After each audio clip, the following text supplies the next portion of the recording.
અત્યારે સોનાના ભાવ સાંભળીને પગ નીચેથી જમીન ખાઈ જાય એટલા તો ભાવ છે। અત્યારે 1,25,000 સોનાના ભાવ છે। કદાચ એવું કહેવામાં આવે છે કે 6 મહિનાની અંદર આ 1.5 લાખ ને પાર વયું જશે। અને અમુક નિષ્ણાંતોનું એવું પણ કેવું છે કે કદાચ 1 થી 2 વર્ષની અંદર આ સોનું છે ને તે 2 લાખ ને પાર વયું જશે।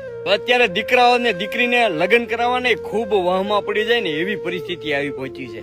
કારણ કે એક બાપ આખી જિંદગી બિચારો મજૂરી કરીને દીકરા અને દીકરી માટે સોનું ચડાવવા માટે મહેનત કરતો હોય ને વિચાર તો કરો આખી જિંદગી કદાચ એની કાઢ નાખે ને તો 1 તોલાનો ભાવ 1,25 અત્યારે પહોંચ્યો છે। હજી આગળ જતા તો કેટલો વધશે? લગ્નનું તો એનાથી માન ખર્ચો થતો હોય 5-10 લાખનો અને એમાં ઉપરથી આ હોનાનો મારો। સાહેબ બાપ મરી જાય। આ વિડીયોના માધ્યમથી હરેક સમાજ 18 વર્ણ જેટલા પણ આજે મારો વિડીયો જોઈ રહ્યા છે તે ખાસ શેર કરજો ને બધા પોતપોતાના સમાજમાં એક એવો નિયમ બનાવો કે જેટલા પણ દીકરા અને દીકરીઓને સોનું ચડાવવાનું અથવા સોનું લેવાનું દહેજ પ્રથા આ બધી બંધ કરી દો। કારણ કે સાહેબ આમાં તમારો જ મરો છે ને જેટલા પણ સામાજિક આગેવાનો જે મોટા થઈને બેઠા છે એમને આ વિડીયો શેર કરો જેનાથી એના કાને પણ વાત જાય કે ખરેખર અત્યારે સમાજમાં આ નિયમની જરૂર છે।